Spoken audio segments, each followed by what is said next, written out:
Here in this lecture, we will discuss about the glycolysis pathway. What is glycolysis? Okay, so glycolysis is also known as Embden-Meyerhof pathway. Okay, so glycolysis or what we can say it is also Embden-Meyerhof pathway. Okay, so हम ये pathway जो है यहाँ पे one by one इसके steps जो हैं वो discuss करेंगे. तो glycolysis क्या है? It is a series of reactions. ठीक है, यहाँ पे सीरीज है, एक स्टेप्स हैं इसमें. ग्लाइकोलिसिस ऑलमोस्ट जो है इसमें कितने स्टेप्स हैं? 10 स्टेप्स आएंगे. ओके, सो ये स्टेप्स में चलेगा और हर एक स्टेप जो है that is catalysed by series of particular enzyme. Okay, हर एक स्टेप पे जो रिएक्शन होगा वहाँ पे पर्टिकुलर एंजाइम प्रेजेंट होगा. ओके, इसीलिए हम बोलते हैं कि एक सीरीज में चलेंगे. एक स्टेप्स हैं इसके 10 स्टेप्स. ऐसा नहीं है और जो है उसको हम ऑल्टर कर सकते हैं उस सीरीज को कि जैसे सेकंड स्टेप के बाद थर्ड आएगा तो हमने सेकंड से पहले हम थर्ड स्टेप के इंटरमीडिएट्स लिख सकते हैं. ऐसा नहीं है. तो एक सीरीज में चलेंगे और ये स्टेप उसी तरह से चलेंगे. तो एक जो वे होता है हमारा ग्लाइकोलिसिस का, जो हम क्रैम कर सकते हैं उसको. ठीक है, मेमोराइज कर सकते हैं कि this is the first step, second step, third step.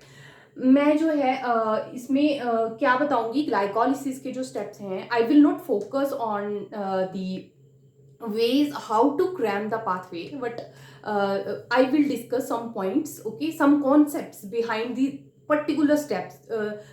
अगर हमें उस स्टेप्स के पीछे जो है उसका कॉन्सेप्ट पता हो तो हमें वैसे ही क्लियर रहेगा पाथवे कि इस स्टेप के बाद नेक्स्ट स्टेप यही रहेगा. ठीक है, इसके अलावा कोई और स्टेप आ ही नहीं सकता क्योंकि हमें रीजन पता होना चाहिए उसके पीछे. ठीक है, तो इस तरह से हम ग्लाइकोलिसिस वन बाय वन जो है इसके स्टेप यहाँ पे डिस्कस करते जाएंगे. So first of all glycolysis होता क्या है? ठीक है, what is glycolysis? So glycolysis में दो यहाँ पे वर्ड जो है मिलके बना रहे हैं, ग्लाइकोज एंड लाइसिस. तो ग्लाइकस जो है, ग्लाइकस का what do you mean by glykys? Glykys is sweet. Glykys का मतलब है स्वीट एंड लाइसिस का मतलब है किसी चीज का स्प्लिट होना. ठीक है, किसी चीज को स्प्लिट होना. तो ग्लाइकोलिसिस क्या है? मीन्स कि ग्लूकोज का स्प्लिटेंस देखेंगे हम. मतलब ग्लाइकोलिसिस में क्या होगा, जो हमारा ग्लूकोज मॉलिक्यूल है वो जो है ब्रेक डाउन होगा. ओके, तो ब्रेक डाउन होगा सीरीज ऑफ स्टेप्स में. ठीक है, ये हमने देखा है कि ठीक है जो हमारे सेल्स होते हैं वो कैसे एनर्जी प्रोवाइड करते हैं. हमारा ग्लूकोज जो है वो उसको मेटाबोलाइज करते हैं हम. तो मेटाबोलाइसिस में क्या, मेटाबॉलिज्म में क्या होता है, ग्लाइकोलिसिस एक चलता है. ग्लाइकोलिसिस का मतलब है ग्लूकोज को हम ब्रेक डाउन करेंगे और वहां से एनर्जी रिलीज होती है, that is known as glycolysis. ठीक है, और एक सीरीज ऑफ स्टेप में चलता है जिसमें कितने स्टेप्स आएंगे? 10 स्टेप्स आ जाएंगे, 10 स्टेप्स. और ग्लाइकोज का मतलब होता है जैसे कोई भी स्वीट मॉलिक्यूल है, जैसे for example glyco means glucose यहाँ पे आएगा और लाइसिस मीन ग्लूकोज का टूटना. ठीक है, तो इस ग्लाइकोलिसिस का मतलब ही क्या है? ग्लूकोज मॉलिक्यूल का ब्रेक डाउन होना. ठीक है, that is known as glycolysis. तो देखते हैं कि क्या है. तो इसमें क्या है कि ग्लाइकोलिसिस, सबसे पहले एक क्वेश्चन आता है कि ग्लाइकोलिसिस होता कहाँ पे है? तो ये चलता है साइटोसोल में. साइटोसोल. ठीक है, जो भी हमारे सेल्स होंगे, एवरी सेल. ठीक है, हर एक सेल में जो है ग्लाइकोलिसिस चलता है. जैसे हमारा यहाँ पे न्यूक्लियस है, ये हमारा न्यूक्लियस है एंड यहाँ पे क्या होता है, ग्राउंड मैट्रिक्स जो है दैट इज साइटोसोल. सो हमारा ग्लाइकोलिसिस कहाँ पे चलता है? ये जो रिएक्शन चलेंगी ग्लाइकोलिसिस की, ये कहाँ पे चलेंगी? Inside the cytosol.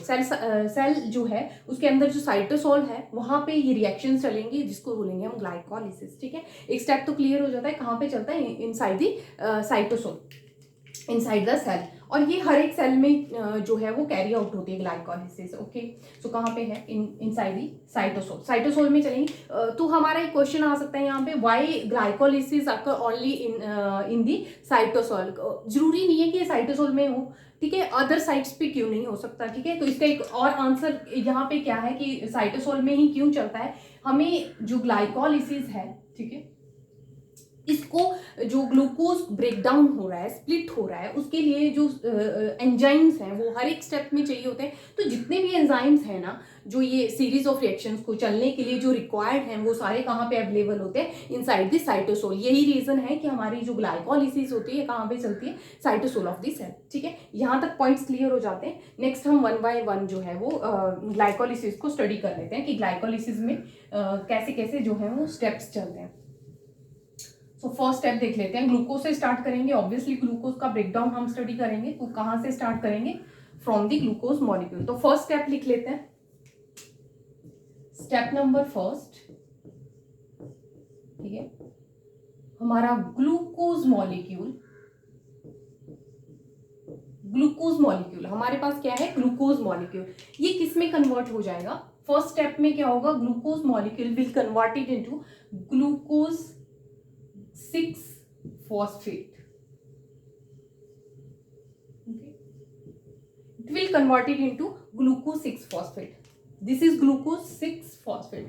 What do you mean by glucose 6 phosphate? glucose 6 phosphate का मतलब है कि जो फॉस्फेट ग्रुप है वो ट्रांसफर किया गया है ग्लूकोज मॉलिक्यूल के ऊपर, और कहाँ पे, किस पोजीशन पे फॉस्फेट अटैच रहेगा, on the carbon number 6। Glucose का जो कार्बन नंबर 6 है वहां पे फॉस्फोराइलेशन हुई है, so molecule is now known as glucose 6 phosphate, okay. और हमें ये पता होता है ऑलरेडी कि ग्लूकोज में कितने कार्बन होते हैं, 6 कार्बन। कितने कार्बन है इसमें, glucose is 6 carbon containing molecule, ठीक है। ये मेरे लास्ट लेक्चर में भी हमने स्टडी किया है कार्बोहाइड्रेट के structure, you can check out my video on the carbohydrate, structure of carbohydrate. वहां पे आप मोनोसेकेराइड्स में देखेंगे, जब हम स्टडी करेंगे ग्लूकोज का मॉलिक्यूल, तो glucose is 6 carbon containing molecule, okay. तो फर्स्ट स्टेप में क्या रहता है ग्लूकोज में, glucose is converted into glucose 6 phosphate, और हमने बोला यहाँ पे मोस्ट इंपॉर्टेंट है यहाँ के एंजाइम्स जो हमें पता होना चाहिए, और इसको कैटालाइज कौन करता है, that is hexokinase. Enzyme is hexokinase. What is enzyme? Hexokinase.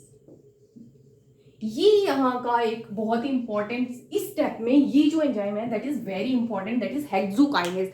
अब हम कैसे याद रखेंगे, ठीक है, यहाँ से थोड़ा सा समझ लेते हैं। काइनेज ग्रुप वहीं पे, जो काइनेज वर्ड है ये अटैच रहता है कहाँ पे, जहाँ पे भी फॉस्फेट ग्रुप जो है वो हम ट्रांसफर करेंगे, ठीक है। जहाँ भी फॉस्फेट ग्रुप अगर किसी स्टेप पे ट्रांसफर हो रहा है तो वहाँ पे एंजाइम कौन सा है, एंजाइम के साथ क्या आ जाएगा, काइनेज, ठीक है। और हेक्सो का मतलब है जहाँ पे 6 कार्बन, तो हम 6 कार्बन मॉलिक्यूल के ऊपर जो है वो फॉस्फेट ग्रुप ट्रांसफर कर रहे हैं, तो यहाँ पे कौन सा एंजाइम आएगा, hexokinase, and molecule that is glucose is converted into glucose 6 phosphate. अब यहाँ पे रेलिवेंस देख लेते हैं कि why the glucose is converted into glucose 6 phosphate. यहाँ पे क्वेश्चन हो सकता है कि ग्लूकोज को ग्लूकोज 6 फॉस्फेट में कन्वर्ट क्यों किया गया, what is the significance, okay. तो यहाँ पे बहुत जरूरी है। और एक और चीज हम यहाँ पे देखेंगे कि जब भी एंजाइम जो है, ठीक है, ट्रांसफर कर रहा है, क्या हुआ, जो फॉस्फेट ग्रुप है वो लग गया ग्लूकोज मॉलिक्यूल। अब कहाँ से आया फॉस्फेट ग्रुप, तो फॉस्फेट ग्रुप कहाँ से ट्रांसफर किया जाता है, from ATP. ATP is adenosine triphosphate. यहाँ पे 3 फॉस्फेट ग्रुप जो है एटीपी मॉलिक्यूल के पास अटैच रहते हैं, तो एक फॉस्फेट ग्रुप यहाँ से किसके ऊपर ट्रांसफर कर दिया गया, ग्लूकोज के ऊपर, ठीक है। And now the molecule is known as glucose 6 phosphate. और एटीपी से अगर फॉस्फेट ग्रुप ट्रांसफर हुआ है तो एटीपी जो है किसमें कन्वर्ट हो जाएगा, ADP, that is adenosine diphosphate. अब यहाँ पे 3 फॉस्फेट ना रह के कितने बच गए, 2 फॉस्फेट बचे हैं, ठीक है। इसीलिए मॉलिक्यूल का नाम क्या है, एडीपी, एडिनोसिन डाइफॉस्फेट, ओके। अब क्वेश्चन क्या था कि why glucose molecule gate converted into glucose 6 phosphate molecule, ठीक है, ऐसा क्यों हुआ। तो इसका एक मेन रीजन है कि जो ये फॉस्फेट ग्रुप होता है इट इज नेगेटिवली चार्ज्ड, ठीक है। इसका चार्ज क्या है, नेगेटिवली चार्ज्ड है। तो फॉर एग्जाम्पल अगर हम देखें तो ये हमारा सेल है, ठीक है। अब सेल के साइटोसोल में जो है यहाँ पे ये प्रोसेस कैरी आउट हो रहा है। अगर हम यहाँ पे सिंपली ग्लूकोज मॉलिक्यूल रख देते हैं, ठीक है, मान लो ये ग्लूकोज मॉलिक्यूल है, इसका ग्लाइकोलिसिस होना है, ग्लूकोज चेंज नहीं हो रहा 6 फॉस्फेट में, ठीक है, it is not converting into glucose 6 phosphate. तो क्या है, ग्लूकोज बाहर भी मूव कर सकता है out of the cell, but अगर हमने इस पे फॉस्फेट ग्रुप जो है वो लगा दिया है, ग्लूकोज मॉलिक्यूल पे क्या है, फॉस्फेट ग्रुप है, यहाँ पे ऐड कर दिया हमने, ग्लूकोज पे क्या ऐड कर दिया, फॉस्फेट ग्रुप। अब क्या है, नेगेटिव चार्ज आ गया, ठीक है। अब क्या है, हमने ग्लूकोज के ऊपर क्या दे दिया, नेगेटिवली चार्ज फॉस्फेट ग्रुप। अब हमने एक प्रॉपर्टी स्टडी की है, अगर आप लास्ट लेक्चर में देखेंगे, सेल मेम्ब्रेन जहाँ पे हमने स्टडी किया है, स्ट्रक्चर ऑफ सेल मेम्ब्रेन या प्लाज्मा मेम्ब्रेन, वहाँ पे हमने देखा है कि plasma membrane is very specific, ठीक है। कोई भी मॉलिक्यूल यहाँ से इन आउट नहीं हो सकता, बजाय यहाँ पे नॉन पोलर, या चार्ज जहां पे मॉलिक्यूल रहेंगे वो जो है इन आउट इजीली कर नहीं सकते, इसीलिए ग्लूकोज अगर सिंपल मॉलिक्यूल रहता तो ये डिफ्यूज कर सकता है, आउट ऑफ द सेल भी जो है वो मूव कर सकता है। बट अब इस पे क्या है, नेगेटिवली चार्ज फॉस्फेट ग्रुप जो है वो ऐड कर दिया गया है। अब जो है मॉलिक्यूल, ग्लूकोज का molecule, it is trapped inside the cell, ठीक है। अब साइटोसोल में ट्रैप हो चुका है। अब यहाँ पे एक सिग्नल है कि अब ये इसकी ग्लाइकोलिसिस होनी ही होनी है, ठीक है। अब इसका ब्रेकडाउन जो है वो डेफिनेट है, it can not move out of the cell. और हम इस तरह से भी समझ सकते हैं कि एटीपी को बोला जाता है एक एनर्जी करेंसी है, ठीक है।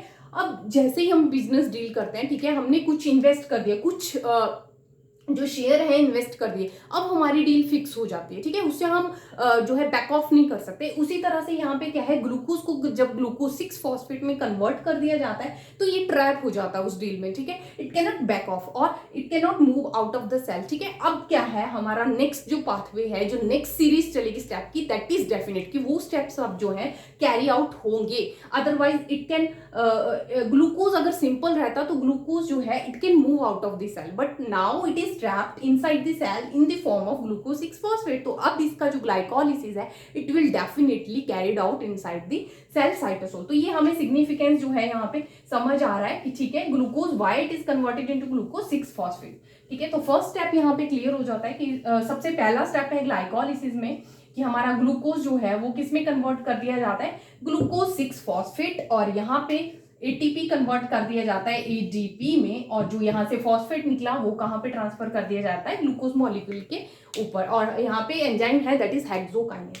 अब हम नेक्स्ट स्टेप जो है यहाँ पे स्टडी कर ले, तो ये हमारा फर्स्ट स्टेप है। सेकेंड स्टेप, हाँ, और जहां पे भी हमारा एटीपी मॉलिक्यूल इन्वेस्ट हो रहा है दैट इज इरिवर्सिबल रिएक्शन, और ये भी कई बार जो है यहाँ पे एग्जाम में पूछ लिया जाता है। जहां भी सिंगल एरो है means the substrate is converted into intermediate product and it cannot go back into the, it cannot back converted into the substrate. So हमें irreversible reactions जो हैं पता होंगे, irreversible reactions we already know what are reversible and what are irreversible reaction. irreversible reactions में हम arrow जो है वो एक ही साइड को जो है वो डिनोट करते हैं। अगर हमारे रिएक्शंस रिवर्सिबल हों तो हम एरो जो है वो इस तरह से डिनोट करते हैं, मतलब it can go this side can also go forward and also it can go backward in directions, okay. तो जब डायरेक्शनैलिटी सिर्फ एक डायरेक्शन में जा रही है, the reaction is irreversible in nature,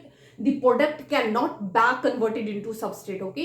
अब अगर substrate intermediate product glucose 6 phosphate में convert हो गया है, it cannot back converted into glucose, therefore we can say that the step number 1 is irreversible reaction, okay। so अगर हमें पूछ लिया जाए तो ये जो step number 1 है glycolysis का, it is a type of irreversible step, okay। now we will move into the second step। First step यहाँ पे क्लियर हो जाता है। सेकेंड स्टेप में क्या है, this is a glucose 6 phosphate molecule. Now glucose 6 phosphate molecule is converted into fructose 6 phosphate molecule. यहाँ पे कुछ भी चेंज नहीं हुआ है, only glucose get converted into fructose. We already know glucose is a aldehyde group containing molecule of sugar, okay. और fructose क्या है, it is a keto sugar. तो यहाँ पे क्या हो रहा है, अगर हम उस वे में सोचें तो हमारा जो ग्लूकोज का फर्स्ट ग्रुप है वहां पे जो ऑक्सीजन है कार्बोनिल ग्रुप है, ठीक है, that is in form aldehyde group, ठीक है। अब वो ग्रुप किस में चेंज हो गया, फ्रक्टोज में, कीटो ग्रुप में, ठीक है। तो कार्बोनिल जो ऑक्सीजन है कार्बन नंबर 1 से कार्बन नंबर 2 पे ट्रांसफर हो गया है। ये हमें स्ट्रक्चर में पहले स्टडी करना पड़ेगा। कार्बोहाइड्रेट स्ट्रक्चर जब भी हम ड्रॉ करते हैं तो हम ड्रॉ करते हैं फ्रक्टोज मॉलिक्यूल, और फ्रक्टोज मॉलिक्यूल के सेकेंड ग्रुप पे कार्बोनिल ऑक्सीजन वहां पे प्रेजेंट होता है, ठीक है। तो यहाँ पे क्या हुआ, ग्लूकोज किस में कन्वर्ट हो गया, फ्रक्टोज 6 फॉस्फेट में।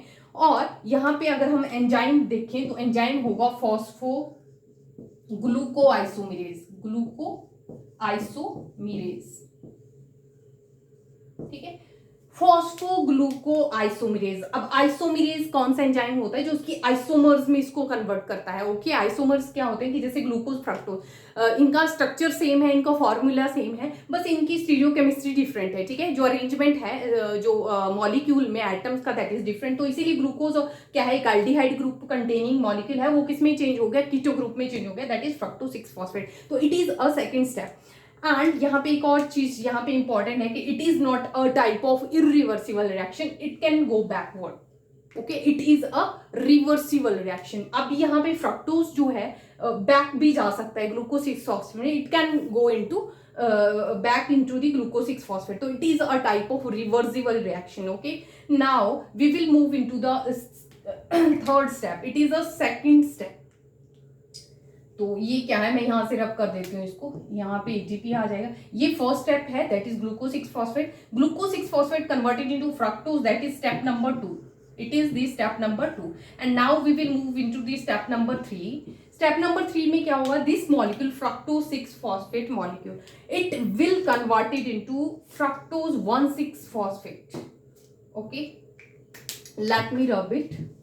Okay, I will erase it whole, क्योंकि हमने 2 स्टेप जो है यहाँ पे डिस्कस कर लिए हैं। मैं स्टार्ट करूंगी थर्ड स्टेप से, ठीक है। I will start from third step.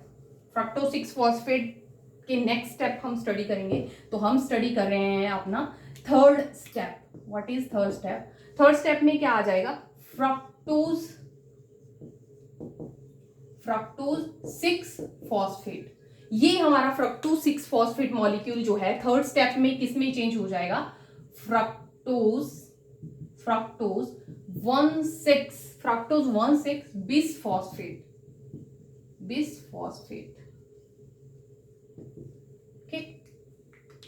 Fructose किस में चेंज हो गया, फ्रक्टोज 1,6 का मतलब क्या है, फ्रक्टोज 6 जो है 1,6 में चेंज हुआ है। इट मींस यहाँ पे एक और फॉस्फेट ग्रुप जो है वो जो ट्रांसफर किया गया है, पहले 6 पोजीशन पे था, फ्रक्टोज के 6 पोजीशन पे, नाउ अब क्या है, फ्रक्टोज 1,6। अब यहाँ पे 2 फॉस्फेट ग्रुप ऐड, 2 मींस 2 हो गए हैं, पहले एक पे था, अब फर्स्ट और 6 दोनों कार्बन के ऊपर फॉस्फेट ग्रुप जो है हैज बीन ट्रांसफर्ड। ठीक है, सो अब हम यहाँ पे क्या देख लेते हैं कि यहाँ पे एंजाइम क्या है। एंजाइम है यहाँ पे फॉस्फोफ्रक्टोकाइनेज, ठीक है, शॉर्ट में PFK भी इसको लिख देते हैं, या फिर अगर इसकी फुल फॉर्म है दैट इज फॉस्फोफ्रक्टोकाइनेज, फॉस्फोफ्रक्टोकाइनेज। ठीक है, एंजाइम का यहां से थोड़ा सा अंडरस्टैंड कर लेते हैं। What is फॉस्फोफ्रक्टोकाइनेज?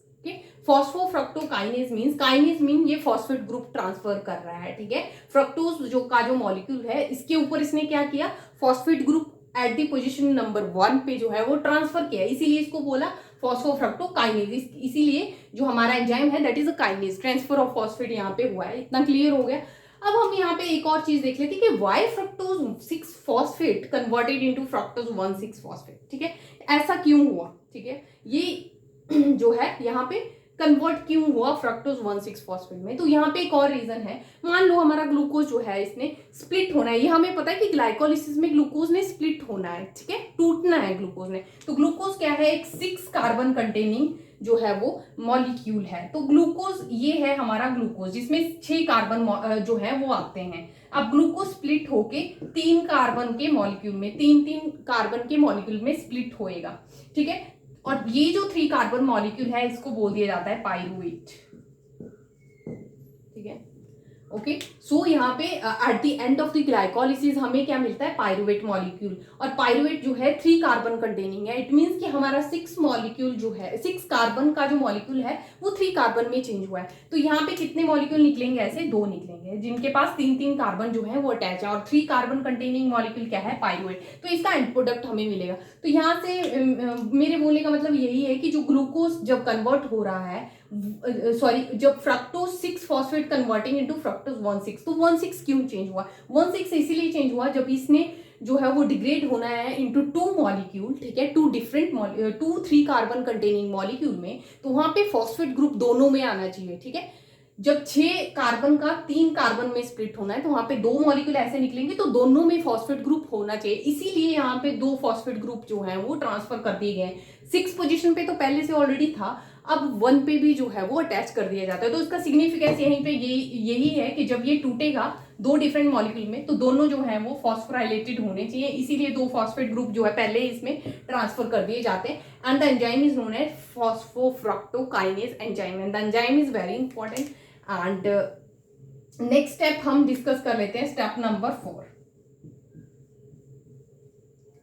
ओके, अब एक और चीज, जब भी फॉस्फेट ग्रुप ट्रांसफर हुआ है काइनेज तो यहाँ पे एटीपी जो है वो किस में चेंज हो गया, एडीपी, मींस कि एटीपी का फॉस्फेट ग्रुप जो है वो इसके ऊपर जो है वो ट्रांसफर कर दिया गया है। और जैसे ही जो रिएक्शन ऐसे हो जहाँ पे कुछ हम, एटीपी क्या है, एक एनर्जी हम इन्वेस्ट कर रहे हैं, एनर्जी जो है एनर्जेटिक मॉलिक्यूल है, तो इसकी एनर्जी हमने कहाँ इन्वेस्ट की, इसके ऊपर, ठीक है। तो जैसे एनर्जी इन्वेस्ट करेंगे तो ये जो स्टेप होगा it is a type of irreversible step, it can not go back in to the flow, क्योंकि यहाँ पे कुछ हमने क्या है, जैसे हमने बोला बिजनेस डे, तो यहाँ पे हमने कुछ इन्वेस्ट कर दिया है, अब इसका वापस जो है बैक ऑफ होना मुश्किल होता है, ठीक है। तो ये हम थोड़ा सा माइंड में रखेंगे कि जहाँ पे भी एटीपी इन्वेस्ट हो रहा है वो स्टेप तो हमेशा क्या रहेंगे, रिवर्सिबल टाइप के स्टेप रहेंगे। स्टेप नंबर 4 पे आ जाते हैं। Step number, what is step, तो हमने 2 स्टेप अभी तक देख ली जहाँ पे एटीपी जो है वो इन्वेस्ट हुआ है, ठीक है, first step and third step. अब now we will move into the fourth step. Fourth step में क्या है,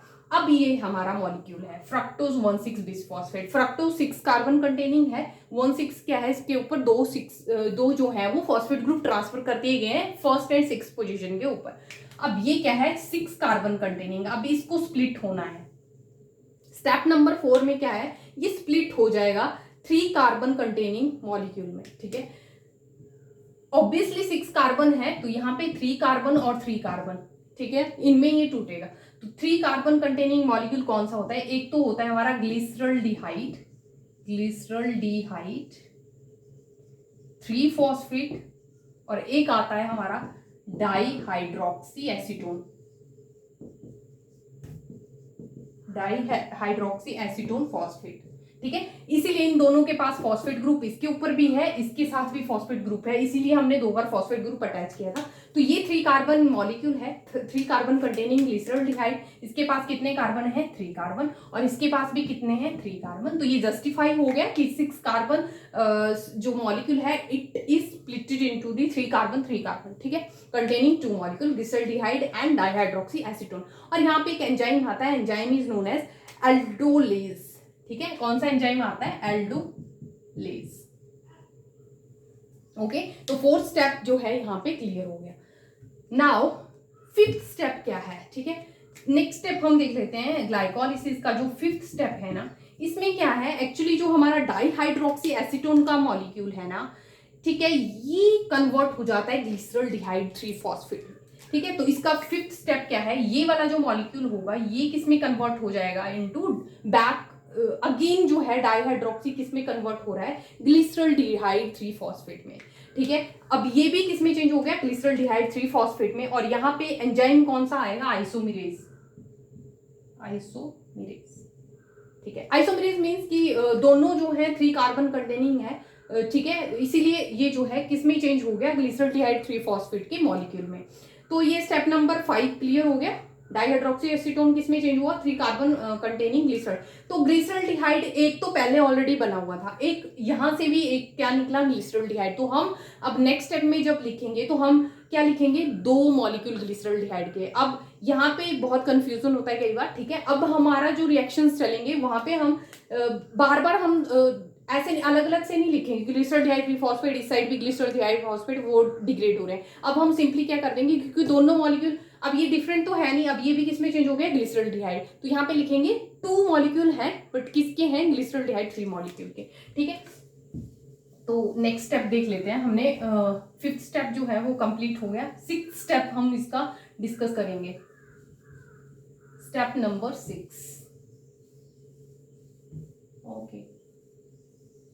सो 5th स्टेप में हमने देख लिया डाईहाइड्रोक्सी एसीटोन भी किसमें चेंज हो गया, ग्लिसरल्डिहाइड 3 फॉस्फेट में, ओके। तो हमारे पास कितने मॉलिक्यूल आ गए अब तक, 5th स्टेप में कितने मॉलिक्यूल हो गए हमारे पास, ग्लिसरल्डिहाइड के 2 मॉलिक्यूल जो है वो प्रेजेंट हैं। अब यहां से नेक्स्ट स्टेप जो है वो कैरी आउट हुआ, ठीक है। 5th स्टेप से हमें क्या मिला है, स्टेप नंबर 5 में क्या हुआ, हमारे पास क्या बन गए, 2 मॉलिक्यूल बन गए ग्लिसरल्डिहाइड 3 फॉस्फेट के, ग्लिसरल्डिहाइड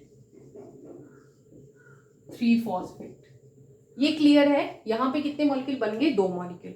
अब स्टेप नंबर 6 से चलते हैं। स्टेप नंबर 6 में क्या होगा, ये जो मॉलिक्यूल आया हमारे पास, नेक्स्ट स्टेप, अब जितने भी स्टेप्स थे बैक, जो हमने 5th स्टेप तक स्टडी किया, वहाँ पे हमने 2 स्टेप देखे थे जहाँ पे एटीपी इन्वेस्ट हुआ है, ठीक है, एनर्जी वहाँ पे जो है वो कंज्यूम हुई है। अब ये जो नेक्स्ट स्टेप होंगे यहाँ पे एनर्जी रिलीज करेगी, इसको इन स्टेप्स को अब नेक्स्ट हम क्या बोलेंगे, पे ऑफ। पे ऑफ मीन्स यहाँ पे हमें रिटर्न्स मिल रही है, वहाँ पे हमने इन्वेस्ट की एनर्जी, यहाँ पे एनर्जी जो है अब रिलीज की जाएगी। तो अब देख लेते हैं 2 ग्लिसरॉल्डिहाइड के जो मॉलिक्यूल हैं फॉस्फेट के, 6 स्टेप में क्या होगा, ये कन्वर्ट हो जाएंगे 1,3-bis फॉस्फो ग्लिसरेट में। ये स्टेप बहुत इंपॉर्टेंट है यहाँ पे, ठीक है, 1,3-bis phospho glycerate. Okay, 3 phospho glycerate. अब 2 मॉलिक्यूल इस तरह से लिख लेती हूँ मैं, ठीक है, मतलब ग्लिसरॉल्डिहाइड है बट इसके 2 मॉलिक्यूल हैं। अब ग्लिसरॉल्डिहाइड किस में चेंज हुआ, 1,3-bis फॉस्फो, और इसके भी कितने मॉलिक्यूल निकलेंगे, 2। मैंने आपको अंडरस्टैंड करने के लिए इसीलिए लिख दिया, ठीक है। ग्लिसरॉल्डिहाइड किस में टूटा, 1,3-bis फॉस्फो ग्लिसरेट, ठीक है। अब ये यहाँ पे भी क्या हुआ, एक और फॉस्फेट ग्रुप यहाँ पे जो है वो ट्रांसफर किया गया है इस मॉलिक्यूल के ऊपर, ठीक है, तो इसीलिए इसका नाम क्या हो गया, 1,3-bis फॉस्फोग्लिसरेट। अब ये फॉस्फेट यहाँ पे ATP is not present here, ठीक है। यहाँ पे क्या होता है, सिंपली जो हमारा इनऑर्गेनिक फॉस्फेट है, ठीक है, इनऑर्गेनिक फॉस्फेट जो है इसके साथ हमारे मॉलिक्यूल आएंगे Na पॉजिटिव, ठीक है, ये कन्वर्ट हो जाता है NADH में।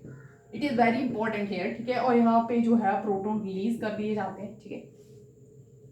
तो ये कुछ ये रिएक्शन है, ठीक है। तो मतलब यहाँ पे ये फॉस्फेट जो ग्रुप है सिंपली जो है इन्वेस्ट हुआ है, ठीक है, यहाँ पे एटीपी के फॉर्म में नहीं हुआ but inorganic phosphate is present here, और ये प्रेजेंट है। तो यहाँ से फॉस्फेट ग्रुप कहाँ ट्रांसफर किया गया, फर्स्ट पोजीशन के ऊपर, ग्लिसरॉल्डिहाइड फर्स्ट पोजीशन, तो इसीलिए मॉलिक्यूल बन गया 1,3-bis फॉस्फोग्लिसरेट, और यहाँ से इन्वेस्ट हुआ है, ठीक है, और यहाँ पे प्रोटॉन रिलीज हुआ है, इसीलिए NAD+ जो था वो किस में कन्वर्ट हो गया, NADH में।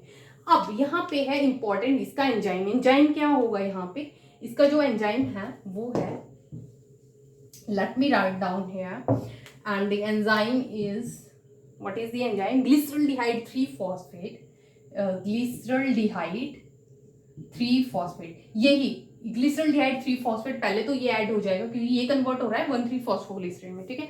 तो यहाँ पे सिंपली इसके साथ क्या जुड़ जाएगा, डिहाइड्रोजिनेज, डिहाइड्रोजिनेज। तो एंजाइम क्या है यहाँ पे, डिहाइड्रोजिनेज एंजाइम है, ठीक है,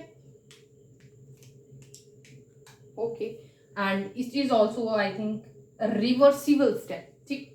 तो इस स्टेप में क्या हुआ, 2 ग्लिसरॉल्डिहाइड, जो 2 मॉलिक्यूल थे ग्लिसरॉल्डिहाइड 3 फॉस्फेट के, converted into 2 molecule of 1,3-bis phosphoglycerate, ठीक है, इतना क्लियर है। और यहाँ पे 2 मॉलिक्यूल ऑफ NADH जो है वो रिलीज कर दिए गए हैं, ठीक है, और यहाँ पे एटीपी नहीं है, यहाँ पे क्या है, इनऑर्गेनिक फॉस्फेट यहाँ पे प्रेजेंट था, ओके।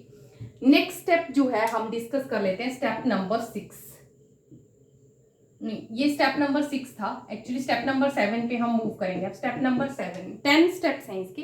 स्टेप नंबर 7 में क्या होगा, ये जो मॉलिक्यूल है अब, ठीक है, 1,3-bis फॉस्फोग्लिसरेट, ये किस में चेंज हो जाएगा, ये चेंज हो जाएगा 3 फॉस्फोग्लिसरेट में,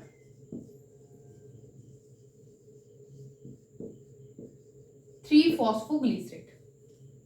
3 फॉस्फोग्लिसरेट का मतलब है अब यहां से एक फॉस्फेट जो है वो रिमूव हुआ है, ये 1,3 था, अब ये क्या बच गया, 3 फॉस्फोग्लिसरेट, ठीक है। तो कहाँ गया हमारा, तो अब यहाँ पे जो है एटीपी फॉर्मेशन हुई है, एडीपी जो मॉलिक्यूल है that is changed into ATP molecule, okay. तो यहाँ पे क्या हुआ, एटीपी की फॉर्मेशन हुई, ये जो है यहाँ पे एनर्जी, अब हमें formation of energy, energetic molecule that is ATP है, अदरवाइज हमारे एटीपी इन्वेस्ट हुए हैं। अब यहाँ पे फॉर्मेशन जो है वो एटीपी की डायरेक्ट हम देख सकते हैं, ठीक है। और यहाँ पे हमने ये राइट डाउन किया है ना कि 2 मॉलिक्यूल हैं, ठीक है, तो यहाँ पे एटीपी भी कितने निकलेंगे, 2, और 2 एटीपी यहाँ पे इन्वेस्ट हो जाएंगे, ठीक है, क्योंकि 2 मॉलिक्यूल जो है यहाँ पे कैरी आउट हो रहे हैं साइमल्टेनियसली।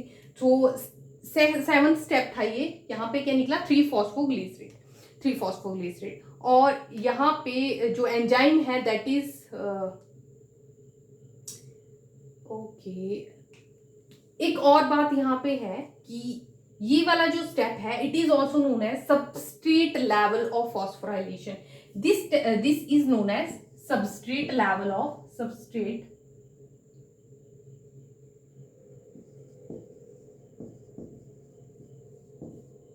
लेवल फॉस्फोराइलेशन, इसको बोलेंगे सबस्ट्रेट लेवल की फॉस्फोराइलेशन। ऐसा क्यों बोल रहे हैं? ऐसा इसलिए बोल रहे हैं क्योंकि यहाँ पे जो है ये जो सबस्ट्रेट है ना, इसने ये इंटरमीडिएट प्रोडक्ट बनाया, तो इस सबस्ट्रेट से डायरेक्ट क्या है एटीपी की फॉर्मेशन हुई। इसने अपना फॉस्फेट जो है वो एटीपी में ट्रांसफर करके एनर्जेटिक मॉलिक्यूल बनाया, इसीलिए इस स्टेप को क्या बोला, सबस्ट्रेट लेवल ऑफ फॉस्फोराइलेशन। तो अगर ये स्टेप भी पूछ सकते हैं, कई बार पूछ लिया जाता है कि कौन सा स्टेप सबस्ट्रेट लेवल फॉस्फोराइलेशन हुई है, तो कौन से स्टेप पे हुई है? Step number 7। स्टेप नंबर 7 में क्या होता है, जो 1,3 बिस फॉस्फोग्लिसरेट का जो इंटरमीडिएट था हमारा, ये किस में कन्वर्ट हुआ? 3 फॉस्फोग्लिसरेट में, और यहाँ से डायरेक्ट क्या है एटीपी मॉलिक्यूल फॉर्मेशन हुई है जो इस सबस्ट्रेट से हुई है, इसीलिए इसको बोला substrate level of phosphorylation.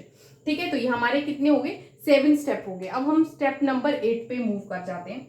Step number 8, step number 8 में क्या होता है कि ये जो 3 फॉस्फोग्लिसरेट का मॉलिक्यूल है ये कन्वर्ट हो जाता है हमारा 2 फॉस्फोग्लिसरेट में, 2 फॉस्फोग्लिसरेट में।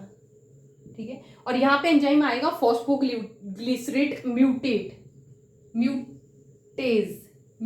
ठीक है, फॉस्फोग्लिसरेट म्यूटेज, मैंने म्यूटेज ही सिंपली यहाँ पे राइट डाउन किया है। ठीक है, और ये कन्वर्ट हो जाएगा 2 फॉस्फोग्लिसरेट में। ऑब्वियसली यहाँ पे 2 मॉलिक्यूल निकलेंगे 2 फॉस्फोग्लिसरेट में। नेक्स्ट स्टेप क्या है? एक्चुअली यहाँ पे एनर्जी के अकॉर्डिंग टू एनर्जी जो है यहाँ पे फॉस्फेट ग्रुप जो है वो शफल हुआ है, 3 फॉस्फोग्लिसरेट से शफल होके ये कहाँ पे प्रेजेंट है? 2 फॉस्फोग्लिसरेट में। ठीक है, तो ये 8th स्टेप होता है ग्लाइकोलिसिस का। अब 9th स्टेप पे आ जाते हैं।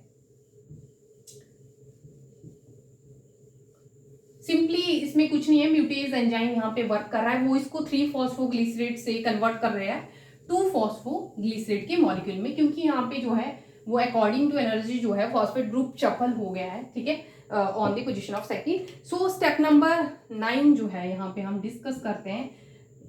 स्टेप नंबर 9, स्टेप नंबर 9 में क्या होगा? ये जो 2 फॉस्फोग्लिसरेट है ना, 2 फॉस्फोग्लिसरेट जो हमारा 8 स्टेप पे निकला है, ठीक है, ग्लिसरेट, ये किस में चेंज हुआ? It is also important step. 2 phosphoglycerate ये चेंज हो जाएगा हमारा फॉस्फोइनोल पाइरुवेट। फॉस्फोइनोल पाइरुवेट इसको बोलेंगे हम फॉस्फोइनोल पाइरुवेट। फॉस्फोइनोल पाइरुवेट, और यहाँ पे वाटर मॉलिक्यूल भी रिलीज करेंगे। ठीक है, 2 वाटर मॉलिक्यूल रिलीज कर रहे हैं, और एंजाइम आएगा इनोलेज। क्योंकि इसने क्या किया? फॉस्फोग्लिसरेट को किस में चेंज किया? फॉस्फोइनोल पाइरुवेट में। इनोल जो यहाँ पे लिंकेज फॉर्म हुई है, इसीलिए एंजाइम का नाम है इनोलेज। और ये जो इनोल फॉस्फेट लिंकेज है ये क्या है? हाई एनर्जेटिक मॉलिक्यूल है। ठीक है, फॉस्फोइनोल पाइरुवेट क्या है? हाई एनर्जी मॉलिक्यूल है, और इसमें भी 2 मॉलिक्यूल निकलेंगे ऐसे। ठीक है, next step is very important step, that is the last step, step number 10। और यहाँ पे फॉस्फोइनोल पाइरुवेट जो है ये कन्वर्ट कर दिया जाता है इनटू पाइरुवेट में ये चेंज हो जाता है। यहाँ पे एंजाइम आता है पाइरुवेट काइनेज। जहां भी एंजाइम है काइनेज, वहां पे फॉस्फेट ग्रुप का ट्रांसफर जो है यहाँ पे होता है। तो यहाँ पे एडीपी किसमें चेंज हो गया? इनटू एटीपी मॉलिक्यूल, और 2 मॉलिक्यूल ही निकलेंगे क्योंकि 2 मॉलिक्यूल से लेके चल रहे हैं। तो एडीपी भी 2 मॉलिक्यूल किसमें चेंज हो जाएंगे? 2 मॉलिक्यूल ऑफ एटीपी। तो यहाँ पे एटीपी की फॉर्मेशन हुई है, and the enzyme therefore known as pyruvate kinase, and phosphoenol pyruvate is converted into pyruvate. अब एक और चीज है, पाइरुवेट में कन्वर्ट हो गया, और पाइरुवेट क्या है? 3 कार्बन कंटेनिंग है, और इसके भी 2 मॉलिक्यूल निकलेंगे। ठीक है, कितने मॉलिक्यूल निकलेंगे? तभी तो 6, अगर हम 2 मॉलिक्यूल निकालेंगे 3 पाइरुवेट के, तब भी वो 6 कार्बन जो ग्लूकोज के थे वो जस्टिफाई हो रहे हैं। ठीक है, तो 3 carbon containing pyruvate molecule and product हमें मिलता है ग्लाइकोलिसिस में, जिसके कितने मॉलिक्यूल रिलीज होते हैं? 2 मॉलिक्यूल यहाँ पे रिलीज होते हैं। It is also a irreversible step. अगर इस स्टेप को हम देखें तो it is also a irreversible step, जहां भी एटीपी की जो है इन्वॉल्वमेंट है। ठीक है, वो स्टेप क्या है? एक तरह से इरिवर्सिबल स्टेप है, और इसको भी बोला जाता है सबस्ट्रेट लेवल की फॉस्फोराइलेशन। और यहाँ भी कैसी फॉस्फोराइलेशन है? सबस्ट्रेट। क्यों है सबस्ट्रेट लेवल? क्योंकि ये जो यहाँ पे सबस्ट्रेट था, ठीक है, इसने जो है यहाँ पे एटीपी की फॉर्मेशन की है, ठीक है, और अब खुद जो है ये किस में कन्वर्ट हो गया, पायरुवेट में। तो जो इनॉल की जो एनर्जेटिक लिंकेज थी वो किस में कन्वर्ट कर दी गई थी, एटीपी में, इसीलिए इसको बोला गया इरिवर्सिबल स्टेप है, ठीक है। एंड लास्ट स्टेप है, और हमारा जो ग्लूकोज था 6 carbon containing molecule that finally converted into 2 molecule of the pyruvate that is 3 carbon containing molecule. तो ये हमारे स्टेप्स हैं, ठीक है। तो इसमें जो है हमने 10 स्टेप जो है वो स्टडी किए हैं। कुछ स्टेप इरिवर्सिबल टाइप के थे, ज्यादातर वही स्टेप इरिवर्सिबल हैं जहां पे एटीपी की इन्वॉल्वमेंट है, ठीक है। वो स्टेप कैसे आ जाते हैं, इरिवर्सिबल स्टेप्स, और इनके जो एंजाइम्स हैं दैट आर वेरी इंपॉर्टेंट। तो ये एक सीरीज है एंजाइम, जो एंजाइम है ना एक सीरीज में कैटालाइज कर रहे हैं इस पूरे रिएक्शन को, ठीक है। सो वेरी इंपॉर्टेंट सीरीज है, ठीक है। इसको हम शफल नहीं कर सकते कि 9 स्टेप से पहले हमने 10th लिख दिया, ऐसा नहीं हो सकता। तो ये स्टेप जो है सीक्वेंस में जो है वो कैरी आउट होते हैं।